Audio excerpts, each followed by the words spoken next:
Hello साथियों, जय श्री राम, जय बालाजी महाराज की। आपका हमारे यूट्यूब चैनल हनुमंत कृपा 0005 में स्वागत है। प्रतिदिन की तरह आज भी हम आपके लिए श्री रामचरित मानस रामायण का पाठ लेकर उपस्थित हुए हैं।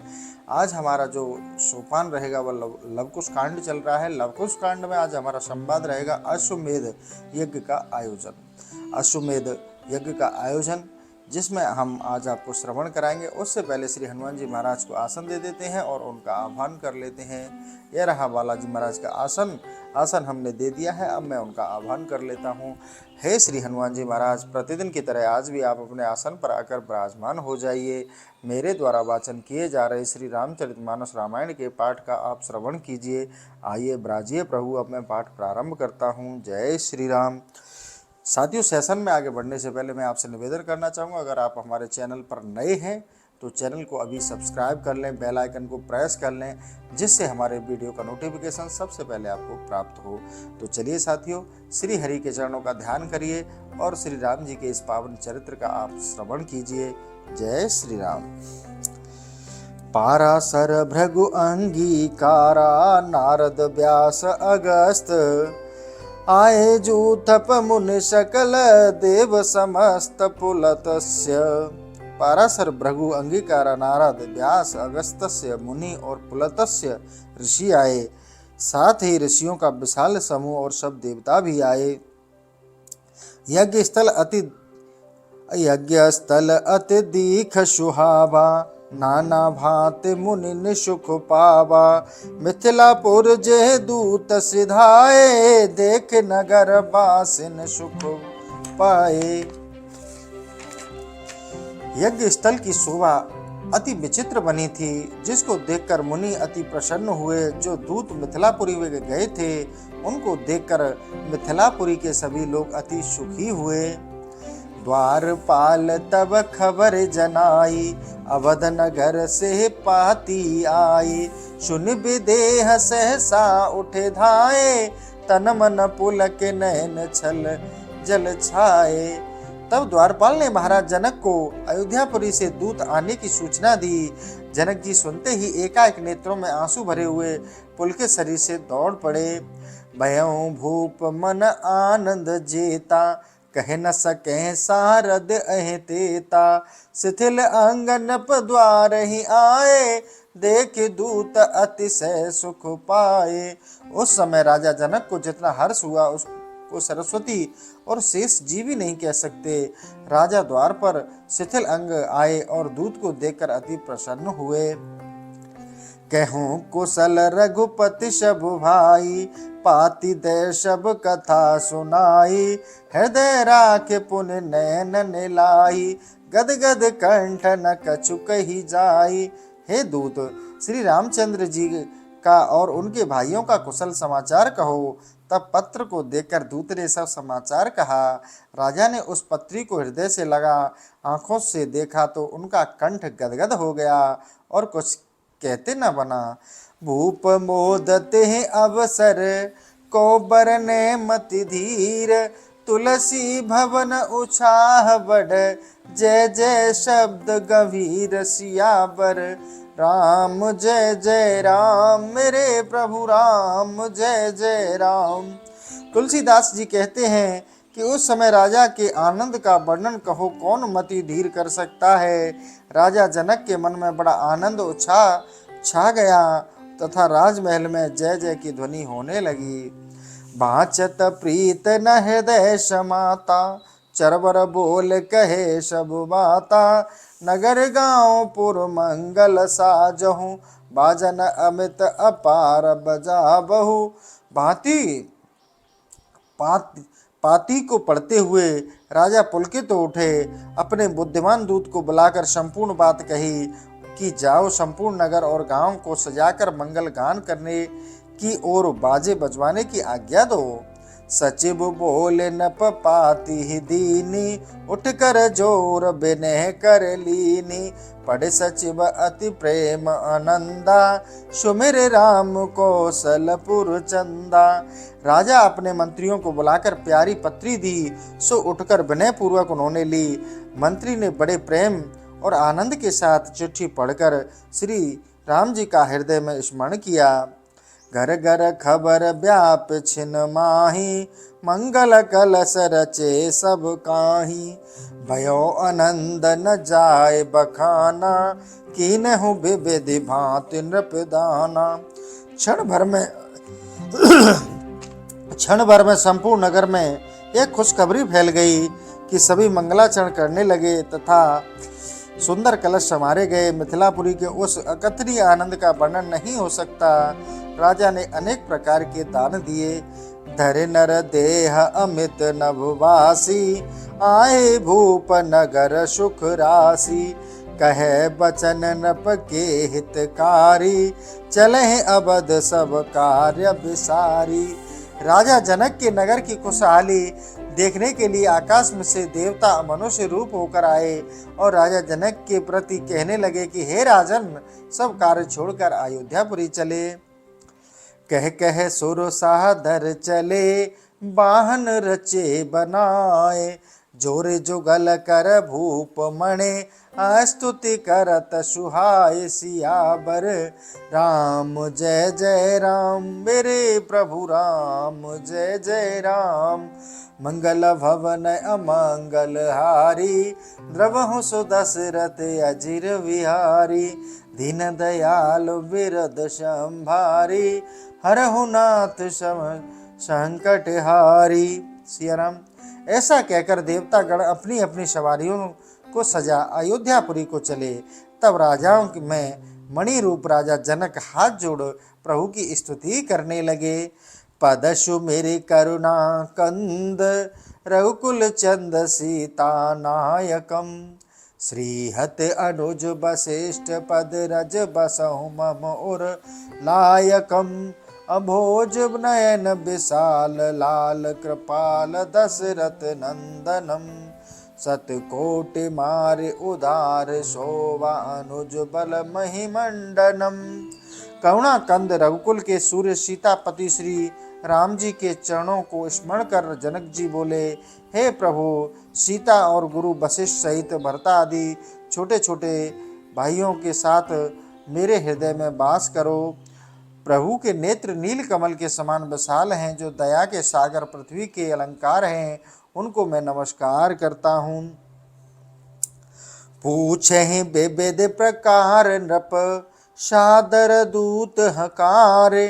गुरु ग्रह गबने मुदित मन, पाए पदार्थ चार। सियावर राम जय जय राम, मेरे प्रभु राम जय जय राम। मंगल भवन अमंगल हारी, द्रवहु सुदशरथ अजिर बिहारी। दीन दयाल बिरुद संभारी, हरहु नाथ मम संकट भारी। श्रीराम। फिर अयोध्या से गए हुए दूतों को जनक ने सादर बुलाकर अनेक प्रकार से समाचार पूछा। फिर प्रसन्नचित हो चारों पदार्थों को पा गुरु के घर गए। सकल कथा महिपाल सुनाई, सतानंद आनंद अघाई। चलहु नृपति मख देखहु जाई, साजहु जाय सकल कटकाई। राजा ने गुरु सतानंद के पास जाकर संपूर्ण समाचार सुनाया। सतानंद आनंद में मग्न हो जनक से बोले, हे महाराज, सब सेना को सजा अश्वमेध यज्ञ देखने चला जाए। कर बिनती नप मंदिर आए, सादर सेवक सकल बुलाए। सजहु सैन्य चतुरंग सुहाई, भवन गए सबही सिर नाई। राजा जनक गुरु की स्तुति करके अपने मंदिर आए और सेवकों को आदर पूर्वक बुलाया। फिर चतुरंगिणी सेना को सजाने का आदेश दिया और सभी लोग प्रणाम करके अपने अपने घर गए। पाति सहित राजगृह आए, पांच नृपति पुनि सकल सुनाए। आनंद शबर निवास बुलाई, दिए दान महिषुर न बुलाई। महाराज जनक वह पाती ले राजभवन में गए, सबको यह खुशखबरी सुनाई। तब रनिवास में रानियों ने अति प्रसन्न हो ब्राह्मणों को दान दे हर्षित हुई। बहुत आशीष याचकन दीने, सादर बोले जुगल चरलीने। बिलग बिलग पूछे सब बामा, सुनहि राम के पूरन कामा। याचकों ने बड़ा आशीर्वाद दिया। फिर आदर पूर्वक उन दोनों दूतों को रानियों ने बुलाया और अलग अलग बुला श्री राम के कार्य पूर्ण होने का समाचार पूछा। शुभ काम पूरन राम के, सुन पुल के बाजन बाजही। पुरु द्वार घर रखवार राखे, सैन भट सब साजही। 10 सहस सिंदूर षष्ठ रथ गज, बाज पद चर को गने।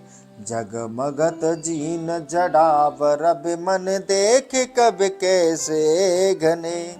तब श्री रामचंद्र जी के शुभ कार्य के पूर्ण होने पर समाचार सुनकर जनकपुर वासियों ने जाकर नगर में दुंदुभी बजाई तथा घर पर द्वारपाल रखकर अपनी सेनाएं सज धज के साथ तैयार करने लगे। 10,000 हाथी, 60,000 रथ और अनेक घोड़े तैयार हुए, जिनके ऊपर सूर्य के समान चमकने वाली मणियां जगमगा रही थीं। पैदल की तो गणना ही नहीं की जा सकती, ऐसी शोभा सज धज का वर्णन कवि कैसे कर सकता है। चढ़े शूर प्रबल प्रवीण, जय अस चलत सब सादर भये। सुखपाल परम विशाल युग, चढ़े गुर निलय आधर नये। महिडोल दसकत कमठ अह दल, देखे अमित विदेह को। भटयूथ चरवर अमित कहे, जग मूड लेखा करत को। तब उन हाथियों, रथों और घोड़ों पर बड़े बड़े योद्धा, जो कि सब विद्याओं में निपुण थे, बड़े शान और सजावट के साथ चढ़कर अयोध्यापुरी को रवाना हुए और विशाल सुंदर सुखासन पर गुरु शतानंद और दूसरे पर राजा जनक जी जिस समय चढ़कर चले, उस समय कश्यप और शेषनाग उनके दल के बोझ से दसकने लगे। राजा जनक जी के दल में नए अगणित अच्छे अच्छे वीर समूह एवं दूतों की संख्या इतनी थी कि उनका उल्लेख नहीं किया जा सकता।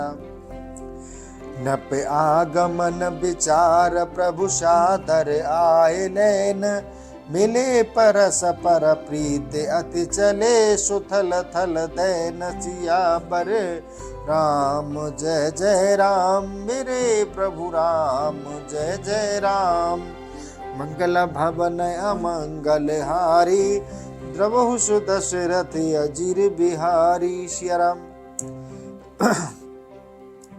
श्री रामचंद्र जी राजा जनक का आना सुनकर आदर पूर्वक उनकी अगवानी करने के लिए उनके पास गए और प्रतिपूर्वक उनसे मिलकर उनको अच्छे स्थान पर डेरा देने चले।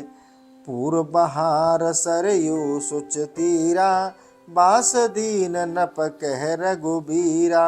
सौंपे अनुज कह राम समाजू, आए प्रभु जह नप मन राजू। अयोध्यापुरी के बाहर सरयू नदी के पवित्र तट पर श्री रामचंद्र जी राजा जनक के समाज को डेरा देकर और सारा समाज अपने प्रिय भ्राता को सौंपकर आप राजा जनक जी के पास आए। मेले पुण्य नपत निकट बैठारे, गदगद है नप बचन उचारे। बदन चूम निरखे सब गाता, आनंद उमग्न हृदय समाता। तब श्री रामचंद्र जी के पास आया देखकर राजा जनक उनसे मिले और प्रेम पूर्वक अपने पास बिठाकर आनंद से गदगद कंठ से बोले और उनके मुख को चूमकर प्रेम पूर्वक सब शरीर देखा। उस समय राजा को ऐसा आनंद हुआ कि वे प्रेम से फूले नहीं समाये। प्रभु बिनति कर सब सेवकाई, सचिव भरत पुनि लीन बुलाई। नप सेवक सब भरत समारी, सुन खगपति जस कीन खरारी। श्री रामचंद्र जी ने प्रेम पूर्वक सबकी विनती कर यथा योग्य सबकी सेवा की। फिर भरत जी ने अपने मंत्रियों को बुलाकर आए हुए राजाओं को यथोचित सेवा सौंपी। कागभूषुंडी जी बोले, हे गरुड़। इसके पश्चात श्री राम जी ने जैसा किया वैसा सुनो। आए गुरु हे सादर सिर नाई, मन भावत बर आशीष पाई। पुण्य पुण्य प्रभु सकल देवगण बंदे, अभिमत आशीष पाए आनंदे।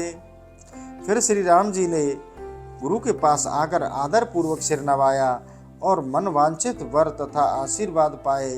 फिर सब देवताओं की वंदना की और उनसे भी मनचाहा वरदान पाकर बहुत प्रसन्न हुए।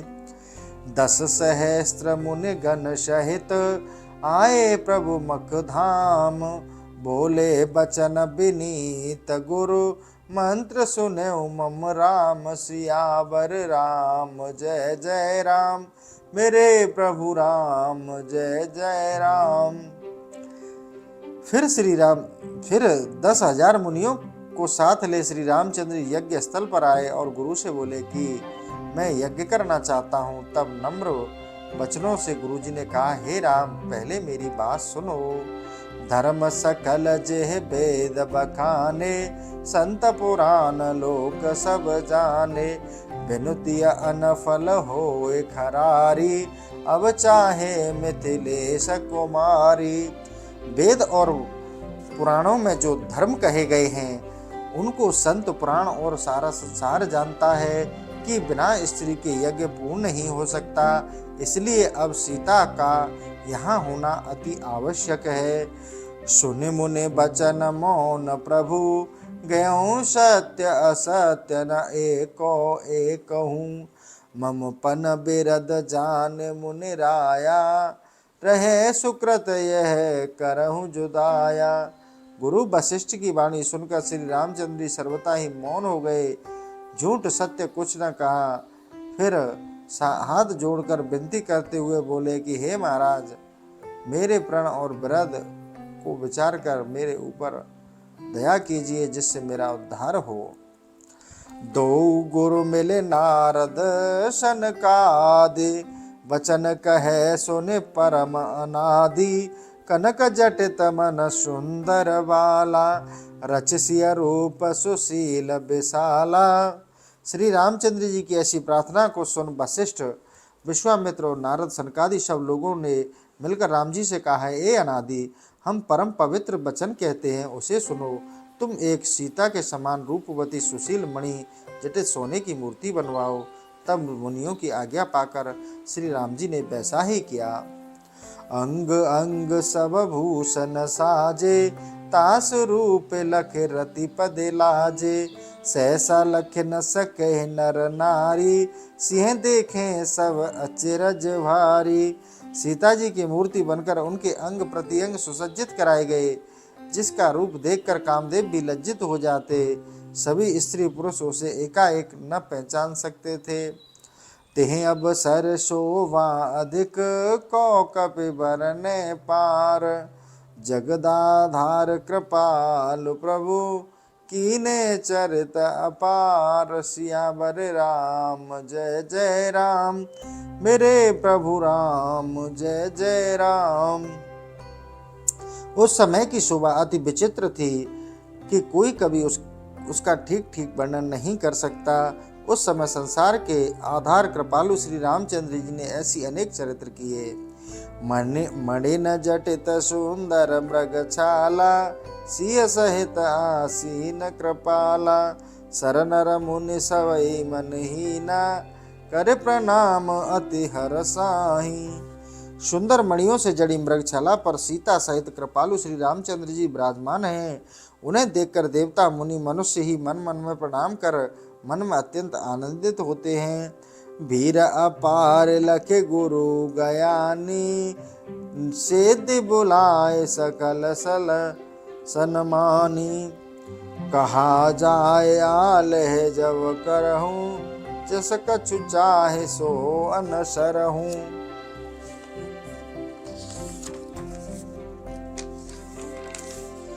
तब गुरुवर वशिष्ठ जी ने अपार भीड़ देखकर सब सिद्धियों को आदर पूर्वक बुलाकर सत्कार कर कहा कि तुम सब जाकर यथा योग्य भवनों में निर्माण कर सबकी सेवा करो और जैसी आवश्यकता हो वैसा करो।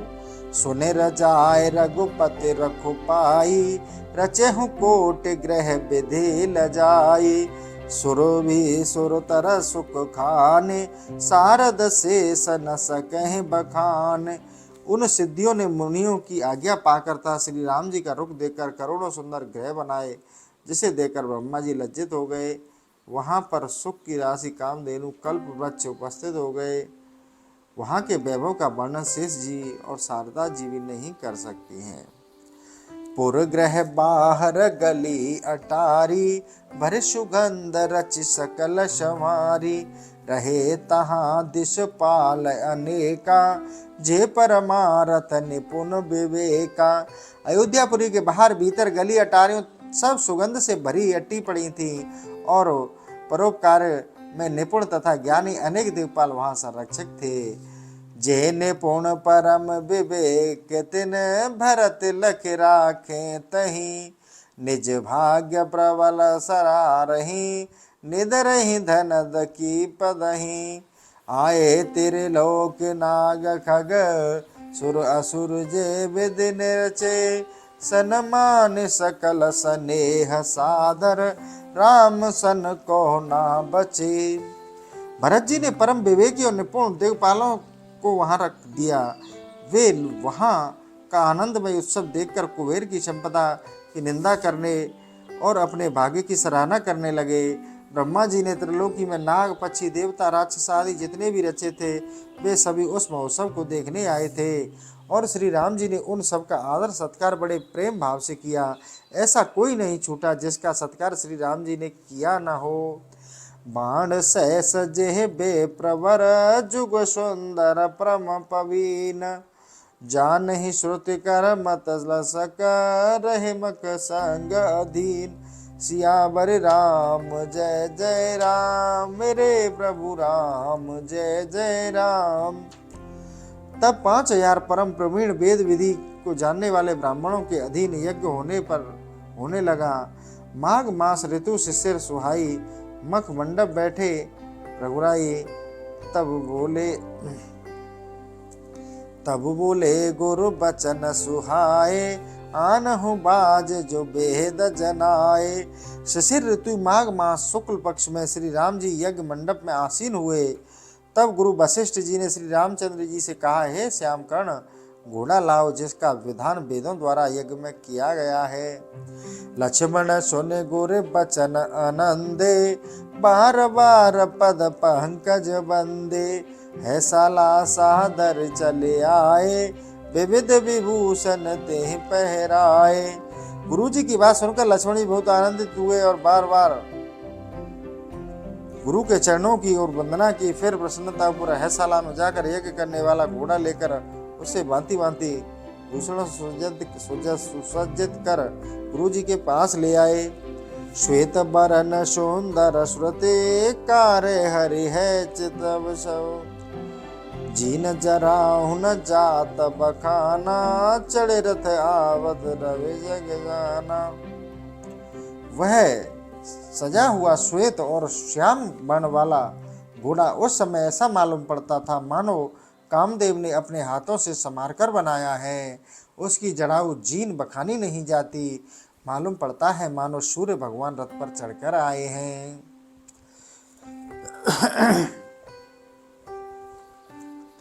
माथे मोर पक्ष मणि लागे, सोनव नखत देख अनुरागे।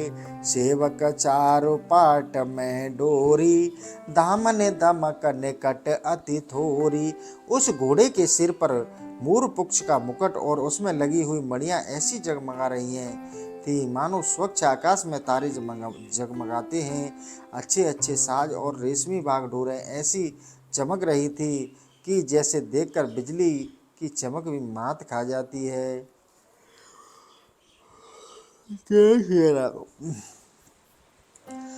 षष्ठ सहस संग वीर बर, रामनुज रणधीर। श्याम कर्ण लायो सुघर जहां, राम रघुवीर। 60,000 योद्धाओं के साथ वीर लक्ष्मण जी उस श्याम कर्ण घोड़े को लिए हुए श्री राम जी के पास आए। पूजय हूँ है प्रभु जग जय हेतु, जय कछु कहा गाद कुल केतु। दीन विविध विध दान अनेका, पत्र सोहे कर अभिषेका। विश्वामित्र जी के कहने के अनुसार श्री रामचंद्र ने उस विश्व विजय करने वाले घोड़े का पूजन किया और अनेक प्रकार से ब्राह्मणों को दान दे दिया। अभिषेक कर स्वर्ण पत्र लिखा। हे कबीर कौशलपुर माही, अरिदल दलन सुरेश सकाही, जे बल होए गहे सोहि बाजी, देहु दल वन आयु कुवाजी। उस पत्र पर श्री राम जी ने लिखा कि अयोध्या में एक वीर पुरुष है जिन्होंने शत्रुओं की सेना का संहार किया, जिनसे देवता भी डरते हैं, उनका भी यह घोड़ा छुड़ा है। इसलिए जिसको सामर्थ हो वह इस घोड़े को पकड़े, नहीं तो राजदंड दे या भागकर वन में जाए। लेखे बांधे हु है शीस समारी, तेह सुने पुण्य आए मुनि चारी, भार्गव आदि सकल मुनि संगा, आए जह कुल कमल पतंगा। ऐसा पत्र लिखकर घोड़े के सिर पर अच्छी तरह से संवार कर बांध दिया।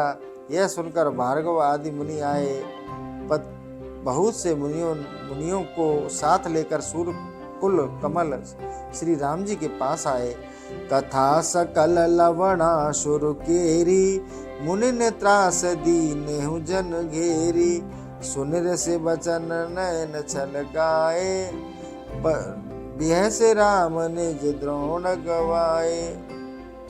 सभी लोगों ने आकर लवणासुर की सारी कथा सुनी, जिसने मुनियों को बहुत त्रास दिया। मुनियों की बात सुनाई नहीं दी, अश्रुपूर्ण हो गए और उन्होंने अपना तर्कस मंगाया। दिन रिपुसूदन सोहि बाण, अमोघ कराल, मंत्र मोर पणे ताहे हते, जीत सके बुवाल सियावर राम। जय जय राम मेरे प्रभु राम, जय जय राम। उस सर्कस में अमोघ बाण निकालकर श्री राम जी ने शत्रुघ्न को दिया और कहा कि मेरा मंत्र पढ़कर लवणासुर को मारकर फिर समस्त राजाओं पर विजय प्राप्त करो। बहुर विभीषण राम बुलाए, सादर आए माथ तिन पाए, लवणासुर के चरित अपारा, पूछे ही मणि वंश उदारा। फिर श्री राम जी ने विभीषण को बुलाया। उन्होंने आकर श्री राम जी को सिर नवाया। इसके बाद सूर्य वंश विभूषण श्री राम जी ने उनसे लवणासुर के चरित्र पूछे। कर पुन जोर निशाचर नाहा,